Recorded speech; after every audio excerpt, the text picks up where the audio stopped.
ये बात भी कपिल भगवान ने बताया था।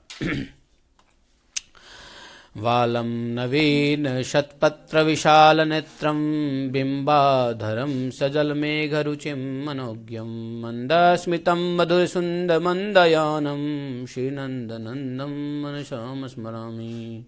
नमामि मञ्जीरनुपुररनरत्नवत्काञ्चि श्रीहारकेशनखप्रत्नसङ्घं दृष्टयार्तिहारी विबिन्दुविराजमानं वन्दे कलिन्दतनुजाटट्वालकेलिं पूर्णेन्दुसुन्दरमुखोपरि कुञ्चिताग्राः केशानवीनघननीलनिभास्फरन्त राजन्तानतशितशिरः कुमुदस्य यस्य नन्दात्मजाय सबलाय नमो नमस्ते।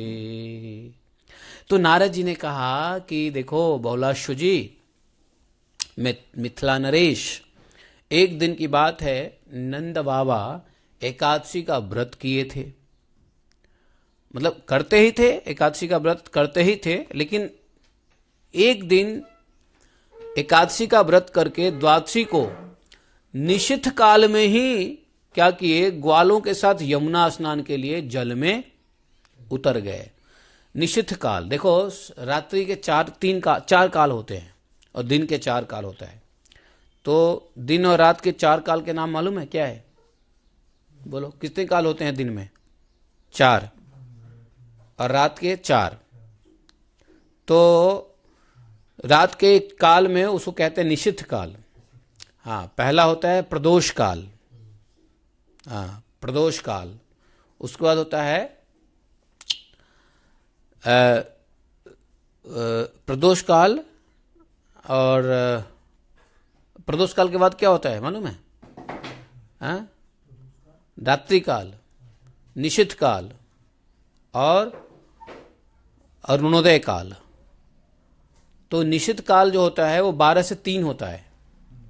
तो 12 से 3 के बीच में वो चले गए स्नान करने के लिए। इसी प्रकार से दिन में भी 4 काल होते हैं,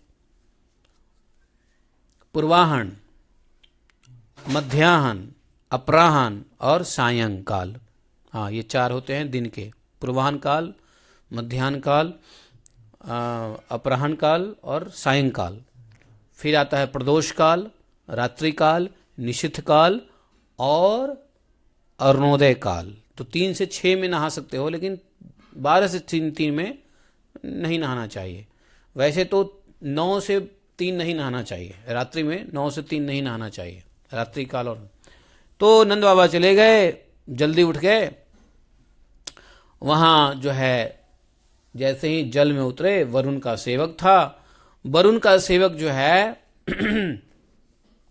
उनको पकड़ लिया, है कि नहीं, और पकड़ के वरुण लोक ले गया नंद बाबा को, है कि नहीं। क्योंकि इन कालों में नहाना वरुण देव का अपराध है। तो वरुण देव ने आदेश दिया हुआ है अपने चेले चपाटियों को, वरुण पाश के साथ, कि जाओ, जो कोई भी नहा रहा होगा तालाब में, नदी में, उसको पकड़ के ले आना। तो इसलिए नहीं नहाना चाहिए। तो बोले कि उस समय जब वरुण दूत ने पकड़ लिया नंद बाबा को और ले गए वरुण लोक, तो बाकी के जो लोग थे वो कोहराम मचा दिया। सब लोग कोलाहल, तदा कोलाहले जाते गोपीनाम मैथिलीश्वर। तो क्या किया, कोहराम मच गया। अरे नंद बाबा, हाय हाय, नंद बाबा कहाँ गए, नंद बाबा। सब ने जो है हल्ला करने लगा, भगवान को पुकारने लगा कि कृष्ण कृष्ण, देखो नंद बाबा गायब हो गए। भगवान ने क्या किया, कोलाहल को शांत करने के लिए समझ गए भगवान कि नंद बाबा कहाँ गए हैं। सबको आश्वासन दिया कि घबराओ मत, हम जाके नंद बाबा को लेके आएंगे। वरुणपुरी में भगवान पहुंच गए, वरुणपुरी, है कि नहीं। और उन्होंने सहसा उस पुरी के दुर्ग को भस्म कर दिया। ठीक है। करोड़ों सूर्यों के समान तेजस्वी श्रीहरि को अत्यंत कुपित हुआ देख वरुण ने तिरस्कृत होकर उन्हें नमस्कार किया और उनकी परिक्रमा करके हाथ जोड़कर कहा। भगवान को वरुण ने थोड़ा सा क्रोध में देखा। वरुण बोले नमः श्री कृष्णाय चंद्राय परिपूर्णतमाय च असंख्य ब्रह्मांड भृत्रे गोलोकपतये नमः। चतुर्विहुवाय महसे महसम नमस्ते सर्वतेजसे नमस्ते सर्वभावाय परस्मै ब्रह्मणे नमः। बोला कि श्री कृष्ण चंद्र को नमस्कार है, प्रणाम है, पूर्णतम परमात्मा हैं आप, अखंड ब्रह्मांडों के भरण पोषण करने वाले गोलोकपति को नमस्कार है। चतुर्व्यूह के रूप में प्रकट होने वाले तेजोमय श्री हरि को नमस्कार है। तेज स्वरूप आप परमेश्वर को नमस्कार है। सर्व स्वरूप आप पर ब्रह्म परमात्मा को नमस्कार है। मेरे किसी मूर्ख सेवक ने, यह पहली बार ऐसा हुआ है, आपकी अवहेलना की है, इसलिए आप मुझे क्षमा करें। हे परेश, हे भूमन, मैं आपकी शरण में आया हूँ। भूमन परिपाहि पहि क्षम्यताम भो शरणम गतम माम। आप मेरी रक्षा कीजिए, रक्षा कीजिए, मैं आपके शरण में आया हूं, रक्षा कीजिए। इस प्रकार से जब चिल्लाने लगा, भगवान प्रसन्न भी हुए। अब वरुण देव ने जब माफी मांग लिया, यह सुनकर भगवान प्रसन्न हुए और वरुण जी को कहा कि भैया ठीक है, अब तुम्हारी गलती हुई, गलती को सुधारो। नंद बाबा को वापस कर दिया। नंद बाबा को जीवित लेकर के अपने ब्रज में सभी बंधु बांधव को प्रसन्न करने के लिए, सुख देने के लिए ब्रजमंडल में आए। और नंदराज के मुंह से भगवान के साक्षात जो वहां भगवान का जो स्तुति किया गया, भगवान को जो पूजा किया वरुण देव ने, भगवान को है ना जिस प्रकार से बिठाया, नाना प्रकार का गिफ्ट इत्यादि दिया, भगवान मतलब वहां पे लग ही नहीं रहा था कि ये हमारा कन्हैया है। सबको नंद बाबा ने भगवान के बारे में सुना दिया। और जब सबने भगवान के प्रभाव को सुना गोपों ने, तो भगवान श्री कृष्ण से सभी गोप बोले कि हे प्रभु, यदि आप लोकपालों से पूजित साक्षात भगवान हैं, भगवान कृष्ण को बोले कि यदि तुम भगवान हो और सारे लोकपाल तुम्हें पूजा करते हैं, तो आप हमको वैकुंठ का दर्शन कराओ। अब सबको पता चल गया कि अरे ये तो जब सब देवी देवता इनको पूजा कर रहे हैं, तो फिर तो भगवान है तो वैकुंठ दिलाए। अब उन सबको लेकर श्री कृष्ण, भगवान ने देखा कि भाई सबकी इच्छा है, ना कन्हैया हमको वैकुंठ घुमाओ। ये तो अच्छी बात है, वैकुंठ दर्शन करने की इच्छा किया। नहीं तो मेरे जैसा व्यक्ति हो, ये जान ले कि ये भगवान है, तो हम उससे मांग लेंगे भैया 2-4 करोड़ रुपए दे दो, 2-4 प्लॉट दे दो 2-4 गाड़ी घोड़े बढ़िया दे दो, इलेक्ट्रिक वाली, MG वाली बढ़िया सोफिस्टिकेटेड, 4-5 मोबाइल दे दो एप्पल का, है ना। ऐसे मांग लेंगे, मेरे जैसे लोग तो ऐसे मांग लेंगे ना। लैपटॉप भी मांगोगे हाँ, लेकिन वो गोप लोग कम से कम इतने शुद्ध चित्त वाले थे कि जब जाना कि भगवान हैं जिसको लोकपाल पूजन करते हैं, तो कहा कि हमको वैकुंठ दिखाओ, है कि नहीं। उनको ये नहीं कहा मुझे मथुरा शहर घुमाओ, मुझे जो है ना अयोध्या घुमाओ, नहीं बोला वैकुंठ घुमाओ, वैकुंठ दिखाओ मुझे, जब तुम भगवान ही हो तो ये मौका क्यों छोड़े हैं। भगवान ने कहा ठीक है, भगवान को गोपियों की बात तो मानना पड़ता है, गोपों की बात मानना पड़ता है, सब सखा हैं। तो भगवान ने, वैसे वैकुंठ ऐसे नहीं जाया जा सकता है। वैकुंठ में तो खेलते खेलते सिर्फ हमारे सनक आदि ऋषि जाया करते हैं, घूमते फिरते ले देके हैं वहां पे। चलो ठीक है, ले चलते हैं। भगवान ने सभी को कहाँ ले गए, नित्वा सर्वांशतः कृष्णा एत्ते वैकुंठ मंदिरम, वैकुंठ में ले गए और उन्होंने वैकुंठ का दर्शन कराया। सबने क्या देखा, भगवान श्री कृष्ण के ओहो सहस्त्र भुज संयुक्तम किरीट कटकोज्ज्वलम, हजारों भुजाएं, किरीट मतलब मुकुट, कटक आदि आभूषणों से भव्य दिखाई दे रहे हैं। कौन? भगवान।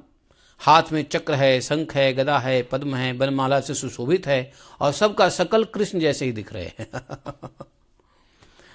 असंख्य कोटि सूर्य के समान तेजस्वी स्वरूप वे शेष नाग की सैया पर पौढ़े हुए हैं। पौढ़े समझते हो? ऐसे पौढ़े हुए हैं। और चवर डुलाए जाने से उनकी आभा और भी दिव्य जान पड़ती थी। ब्रह्मा आदि देवता उनकी सेवा में लगे थे। तदैव तान गोपगणानान पार्षदास्ते गदाधरा ऋजुम कृत्वा नतिम धृत्वा दूरे स्थाप्य प्रयत्नतः। क्या हुआ मालूम है? उस समय भगवान के जो पार्षद थे, सबके हाथ में गदा था, गदाधारी पार्षद। उन गोपों को सीधे करके उनसे प्रणाम करवाकर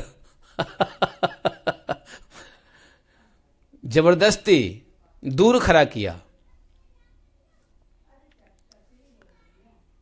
मतलब ये गोप, अब भाई किसी को प्रणाम करने की आदत है नहीं, अरे हमारा कन्हैया, अरे कृष्णा है। लेकिन वहां पे वैकुंठ है, वहां तो कुछ रूल्स है। तो सभी गदाधरी पार्षदों ने इन सभी गोपालकों को, गोपों को क्या किया? पहले दंडवत करो, ये वैकुंठ है, दंडवत करो, पहले भगवान है। हो रहे, ये तो मेरा लाला है, कृष्ण है, चल चल पहले प्रणाम करो। और प्रणाम करके ये नहीं कि जाके उनके गोद में चले जाओ, भाई भगवान है, यहां कुछ प्रोटोकॉल है, तो प्रोटोकॉल के मुताबिक दंडवत करो और साइड में खड़े हो जाओ, जबरदस्ती। अब ये इन लोगों ने देखा और वो सब उछल कूद रहे हैं मिलने के लिए। जैसे उनको लग रहा है जैसे ये ब्रज है, नीचे वाला ब्रज है। अब वो क्या किया, पार्षदों ने सभी गोपों को कहा कि बंचरों, सब बंदर की तरह कर रहे थे। बंदर की तरह उछल कूद कर रहे थे भगवान के सामने जाने के लिए। बोले बंचरो, चुप हो जाओ, चेचे मत करो, शांति रखो, यहां बातें मत करो, भाषण मत करो। तुमने कभी श्री हरि की सभा नहीं देखी क्या? तुमने भगवान की सभा नहीं देखी क्या? यहां सबके प्रभु देवादिदेव साक्षात भगवान कृष्ण स्थित होते हैं। वे वेद उनके गुण गाते रहते हैं। इस प्रकार शिक्षा देने पर जितने गोप थे और खुशी से भर गए। क्या बात करते हो, मतलब हमारा कृष्ण इतना बड़ा है, हैं? और वो भी चुपचाप खड़े हो गए। अब ऐसे डांट दिया भाई उसको गदाधर पार्षदों ने, सब चुपचाप बैठ गए और मन ही मन कहने लगे। मन ही मन क्या कहने लगे? अरे यह ऊंचे सिंहासन में बैठा हुआ तो हमारा कृष्ण ही तो है। जिसको सब लोग पूजा कर रहे हैं, सब लोग स्तुति कर रहे हैं, सब उसको नतमस्तक कर रहे हैं। तो ये लोग सोच रहे हैं, गोप लोग, ये सबसे ऊंचा सिंहासन में बैठा हुआ हमारा ही तो कृष्ण है भाई। हम बड़े समीप खड़े हैं, फिर भी तो हमें नीचे खड़ा करके ऊंचे बैठ गया है। हम यहां इतने पास में खड़े हैं और हमको नीचा खड़ा करके ऊपर स्वयं बैठ गया है, और हमसे क्षण भर के लिए बात तक नहीं करता ये कृष्ण। इसको हो क्या गया है? अब जो है सभी गोपों को लगा, अस्मान दुराध कृत्वास्माभिविक्त न करचित तस्मात् ब्रजादुरम नापि कोपि लोको न सौख्यदः। सभी गोपों ने सोचा, अरे भाई ये वैकुंठ बेकार है, इससे तो अच्छा हमारा ब्रज है। ब्रज से बढ़कर कोई श्रेष्ठ लोक नहीं है, और न ब्रज से बढ़कर कोई दूसरा क्या है? हाँ, ब्रज से बढ़कर कोई दूसरा श्रेष्ठ लोक नहीं है कि नहीं? क्योंकि ब्रज में तो यह मेरा भाई है, कृष्ण मेरा भाई है, कृष्ण मेरा सखा है, कृष्ण मेरा बेटा है, कृष्ण मेरा ये है, कृष्ण मेरा वो है, कृष्ण मेरा रक्षक है। सब आपस में बात करने लग गए। समझे? नहीं भैया, हम लोग को अब नहीं रहना है। सबने विचार करके क्या किया, हमें वैकुंठ देखने जाना है। सबने विचार किया कि हमको वैकुंठ देखने जाना है।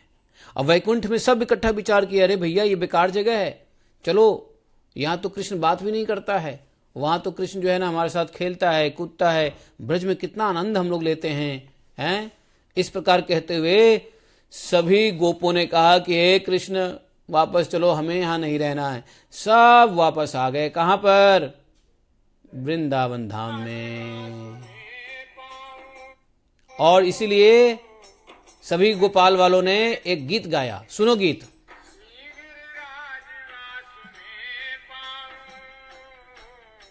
ब्रज त्यज बैकुंठ न जाओ,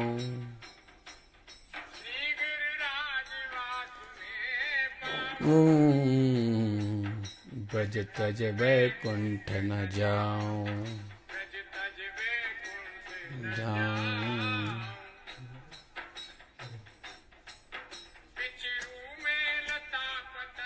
आहा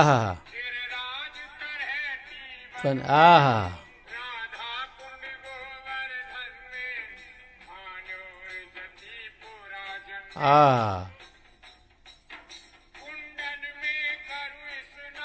हाँ,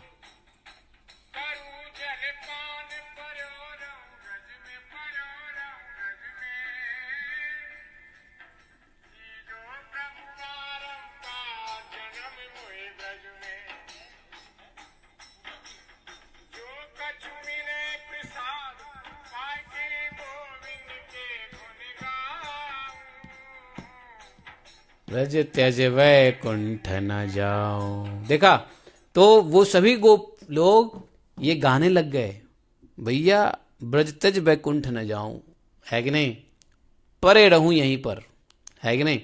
यहाँ पे सब के सब वैकुंठ से वापस आ गए। तो ये नंद आदि गोपों का वैकुंठ दर्शन नामक 22वां अध्याय माधुर्य खंड अंतर्गत गर्ग संहितायाम समाप्त हो गया। ठीक है, तो हम लोगों ने इस प्रकार से ये लीला सुना। बोलिए श्रीमद् गर्गाचार्य महाराज की जय। और नंदनंदन भगवान श्री कृष्ण का आओ ऐसे नंदनंदन भगवान कृष्ण को प्रणाम करे। ओम नमो गोवर्धनाय गोविंदाय गोकुल निवासाय गोपालाय गोपालपतये गोपीजन भर्त्रे गिरिगजधत्रे करुणानिधये जगद्विधये जगतमंगलाय जगतनिवासाय जगतमोहनाय कोटि मन्मथ मन्मथाय वृषभानुसुतावराय श्रीनंदराज कुलप्रदीपाय श्रीकृष्णाय परिपूर्णतमाय तम असंख ब्रह्मांड पतये गोलोक धाम अधीशनाधिपतये स्वयं भगवते सबलाय नमस्ते नमस्ते नमस्ते। जायति ते अधिकं जन्मना ब्रज शयत इंदिरा शाश्वतत्र हि।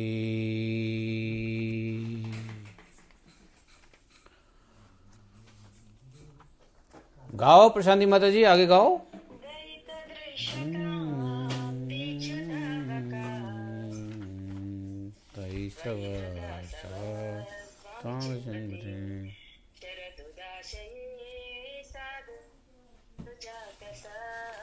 सरसी जोदर श्रीमुषादिशा सुरतनाथ ते शुल्कदाशिका तो ने हरिंदर प्रयाद व्याल राक्षस वर्षमारुताद्वैद्युतानलात्मजाद्विशतो भया विषवते वयं रक्षितामुहुः आनन्दनो भवान् अखिलदेहिनां रत्नतत्मने वर्तितो विश्वगुप्तये देवान्